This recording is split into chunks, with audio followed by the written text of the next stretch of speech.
Ecclesiastes chapters 5 through 7. Keep thy foot when thou goest to the house of God, and be more ready to hear than to give the sacrifice of fools, for they consider not that they do evil. Be not rash with thy mouth, and let not thine heart be hasty to utter anything before God. For God is in heaven, and thou upon earth. Therefore, let thy words be few. For a dream cometh through the multitude of business, and a fool's voice is known by multitude of words. When thou vowest a vow unto God, defer not to pay it, for he hath no pleasure in fools. Pay that which thou hast vowed. Better is it that thou shouldest not vow, than that thou shouldest vow and not pay.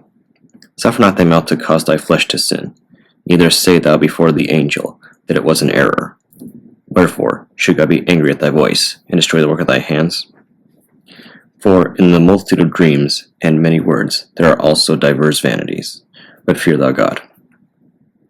If thou seest the oppression of the poor, and violent perverting of judgment, and justice in a province, marvel not at the matter. For he that is higher than the highest regardeth, and there be higher than they. Moreover, the profit of the earth is for all. The king himself is served by the field. He that loveth silver shall not be satisfied with silver, nor he that loveth abundance with increase. This is also vanity. When goods increase, they are increased that eat them. And what good is there to the owners thereof, saving the beholding of them with their eyes? The sleep of a laboring man is sweet, whether he eat a little or much, but the abundance of the rich will not suffer him to sleep. There is a sore evil which I have seen under the sun, namely riches kept for the owners thereof of their hurt.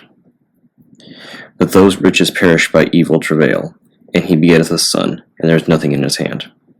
As he came forth of his mother's womb, naked shall he return to go as he came, and shall take nothing of his labor, which he may carry away in his hand. And this also is a sore evil, that in all points as he came, so shall he go. And what profit hath he that hath labored for the wind? All his days also he eateth in darkness, and he hath much sorrow and wrath with his sickness. Behold, that which I have seen, it is good and comely for one to eat and drink, and to enjoy the good of all his labor that he taketh under the sun all the days of his life, which God giveth him, for it is his portion.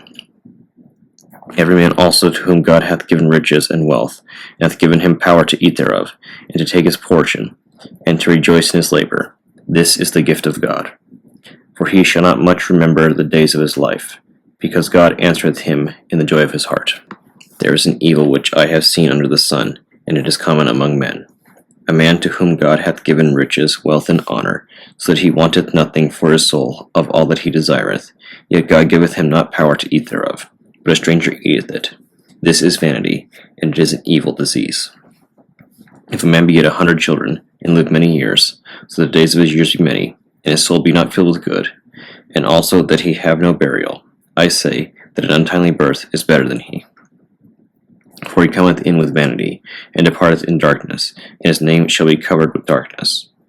Moreover, he hath not seen the sun, nor known anything. This hath more rest than the other. Yea, though he live 1,000 years twice old, yet hath he seen no good. Do not all go to one place? All the labor of man is for his mouth, and yet the appetite is not filled. For what hath the wise more than the fool? What hath the poor that knoweth to walk before the living? Better is the sight of the eyes than the wandering of the desire. This is also vanity and vexation of spirit. That which hath been is named already, and it is known that it is man. Neither may he contend with him that is mightier than he. Seeing there be many things that increase vanity, what is man the better? For who knoweth what is good for man in this life? All the days of his vain life, which he spendeth as a shadow. For who can tell a man what shall be after him under the sun? A good name is better than precious ointment, in the day of death than the day of one's birth. It is better to go to the house of mourning than to go to the house of feasting, for that is the end of all men, and the living will lay it to his heart. Sorrow is better than laughter, for by the sadness of the countenance the heart is made better. The heart of the wise is in the house of mourning, but the heart of fools is in the house of mirth. It is better to hear the rebuke of the wise than for a man to hear the song of fools. For as the crackling of thorns under a pot, so is the laughter of the fool. This also is vanity. Surely oppression maketh the wise man mad, and a gift destroyeth the heart. Better is the end of a thing than the beginning thereof, and the patient in spirit is better than the proud in spirit. Be not hasty in thy spirit to be angry, for anger resteth in the bosom of fools. Say not thou, what is the cause that the former days were better than these? For thou dost not inquire wisely concerning this. Wisdom is good with an inheritance, and by it there is profit to them that see the sun. For wisdom is a defense, and money is a defense. But the excellency of knowledge is, that wisdom giveth life to them that have it. Consider the work of God, for who can make that straight which he hath made crooked? In the day of prosperity be joyful, but in the day of adversity consider, God also hath set the one over against the other, to the end that man should find nothing after him. All things have I seen in the days of my vanity. There is a just man that perisheth in his righteousness, and there is a wicked man that prolongeth his life in his wickedness. Be not righteous over much, neither make thyself over wise. Why shouldest thou destroy thyself? Be not over much wicked, neither be thou foolish. Why shouldest thou die before thy time? It is good that thou shouldest take hold of this. Yea, also from this withdraw not thine hand, for he that feareth God shall come forth of them all. Wisdom strengtheneth the wise more than 10 mighty men which are in the city. For there is not a just man upon earth that doeth good, and sinneth not. Also take no heed unto all words that are spoken, lest thou hear thy servant curse thee. For oftentimes also thine own heart knoweth that thou thyself likewise hast cursed others. All this have I proved by wisdom.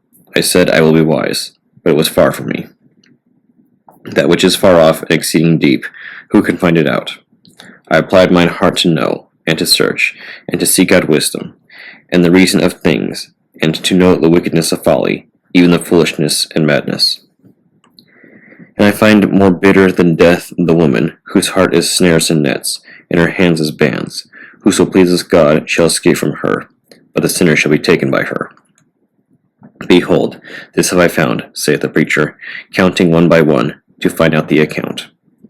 Which yet my soul seeketh, but I find not. One man among 1,000 have I found, but a woman among all those have I not found.